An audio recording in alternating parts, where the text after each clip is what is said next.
Hello, folks. I hope you're doing well. I'm doing very fine myself, and today I just have to talk about it, man. We all see it, man. By the time this video comes out, he may be fired. I'm talking about Luke Walton right now, coach of the Sacramento Kings. Might be a former coach. I'm telling you right now, the situation is boiling over. It's getting really tense out there in Sacramento. A lot of fans are not happy with what Luke Walton has been doing, and I can't say that I have been familiar with much of what they've been doing this season, but what I do know is that they're playing Utah today when I'm recording this video, and they played the last time a good game against Utah. They just lost in that fourth quarter. So I'm wondering, is this going to be the switch? Is this going to be the game where Luke Walton ends up getting fired? Because that would really contrast with the last game if they played poorly. They played poorly against the Raptors in stretches that were very important. The first quarter, they had a good quarter, but then the Raptors clawed their way back and they extended their lead. They got a 30-point game at one point, so it's too late in the fourth quarter when the Kings were trying to, claw their way back. It was over. The game was over. And many people are finding themselves pointing the finger at Luke Walton. And it's easy to point the finger at the coach. I just made a video talking about why I don't think the Houston Rockets should fire Stephen Silas, and I got some heat from it in the comment section. Guys are really unhappy with their coaches when teams lose. When teams are struggling, it's just so easy to go to the coach. And am I saying that Luke Walton is not at fault here? No. What I'm saying is, though, there should be more fingers pointed at other places, guys. I mean, look, McNair, the general manager. I mean, look at the pieces he's got. I mean, they're trying to get Pascal Siakam or Ben Simmons. They're trying to get a trade going with Buddy Hield to the Lakers. I mean, they're trying to do everything, but they couldn't even get a good piece in return. And now people are talking about whether or not they should trade De'Aaron Fox. And it's like, where was that conversation going last year? Like, what trades have you done that are actually meaningful instead of picking guards in the draft where, right now you're hoarding a bunch of guards in your lineup. It's like you can't even play all these guards at the same time. It's like, you already see a problem between Halliburton and Fox where you're seeing Halliburton outplay Fox at times, and they're better with him and Fox on the court. It's like, at this point, you might have to trade Fox, but I'm telling you right now, the Kings fans, they know that Luke Walton isn't the only problem. They know that it goes all the way up to the ownership. It goes all the way up with Vivek, and I'm not even sure of his background other than the fact that he was a software tycoon. He was based in the Silicon Valley world, and so a lot of people love to say that he runs his team like he runs a company in Silicon Valley, and that's pretty cutthroat. It's pretty brutal. He gets influenced by things very easily. Apparently, one guy that he likens a lot contributed to the mismanagement and the conflict of Marvin Bagley. So you have a lot of bullshit going on in Sacramento, and quite honestly, man, that's the only thing I could say, man. It's just BS, straight up, and it needs to change. You guys need to change your culture. I don't know what to tell you. Like, the Kings need to change completely. They need to, overhaul their entire organization, because this can't keep going on, man.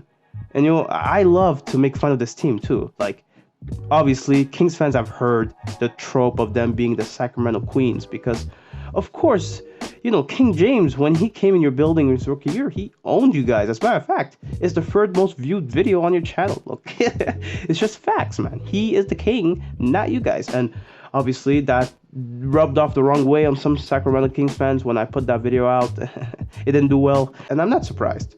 Kings fans are pretty passionate about their team, even though they've been losing for so long. If they do fire Luke Walton, this would be their 11th head coach change since making the playoffs in 2006. I mean, 15 years of just not making the playoffs. That has to get to you at some point. And there were so many changes that went through. Even the ownership changed during that phase, okay? Like, I'm telling you guys, this is tough. The Kings are in a very tough situation. Every year they lose. They have the longest active streak of not making the playoffs. Obviously, the Timberwolves made the playoffs with Jimmy Butler in 2018, so if it wasn't for that, they would have had the longest streak. It just fuels the fire even more now that the Kings are on the spotlight. The Kings are always losing the playoffs. They're never making the playoffs. They haven't even made the playoffs since Weber was on the team. I mean, guys, that's insane. Like, what are you doing? Like, come on, man. Something has to click. Something has to change. And Apparently, Kings fans are not having it anymore. They're not even attending the games when, a couple years ago, their games, despite losing, they had full attendance at the Golden One Center, and people were actually going to the games. Now they're not going to the games so much. The Kings fans, man, they're not happy, and I don't blame you. I'd be very pissed as well. I mean, you keep hearing of the BS that happens in ownership. You keep hearing about this BS that happens with the coaching staff, and then you hear about the BS that happens with so much BS in this organization. It's so much BS, and it's so annoying, and it's sad because apparently, from what I've been told, Sacramento fans they get crazy, man. Their crowd gets electric, and I don't know that. I didn't know that. I was told this recently, okay? There was this Kings fan that I recently met, man. This guy, he loves his Kings, but he himself, he's pissed. He's pissed at the Kings. He's pissed at everything that's going on, and I'm right there behind him, supporting him because this team, if they succeed, if they do well, it would be nice to see. It would be nice to see a smaller market team do well. Okay, at one point, they almost moved out of Sacramento, going to Seattle. Now you have the Timberwolves, and people are talking about A-Rod taking this team and putting it in Seattle.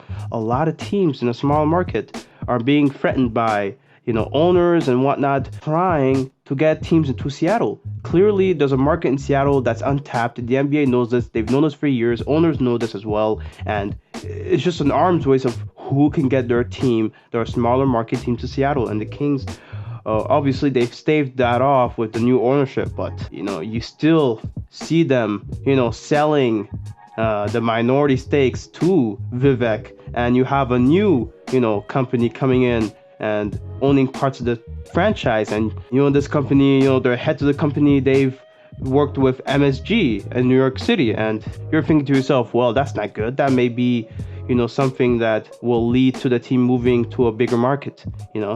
Maybe that's the end of the Sacramento run, and that would be sad. Honestly, if we've learned anything, is that smaller California markets, they need their teams. Okay, when you see Oakland, even though there is San Francisco right next to them, there is all these teams. When you see franchises moving away from Oakland, it does hurt the community. It does hurt them. And I don't want to see another community being hurt because they want to make more money in a bigger market. That's really tough to see. Look, the Kings, man, it has to be the culture. It has to be the entire foundation has to be changed. Okay, the whole foundation of this franchise is corrupt. It's broken. And fans have noticed for decades, and there's just not much that anybody can do other than, I guess, the people at the top. And so what can be done? Again, I don't know. I have no idea. Please, Kings fans, please tell me in the comments. What do you think will happen? Luke Walton might be fired as of today, as of the time this gets uploaded. What do you think is going to happen next? Is this team going to be better off with another coach?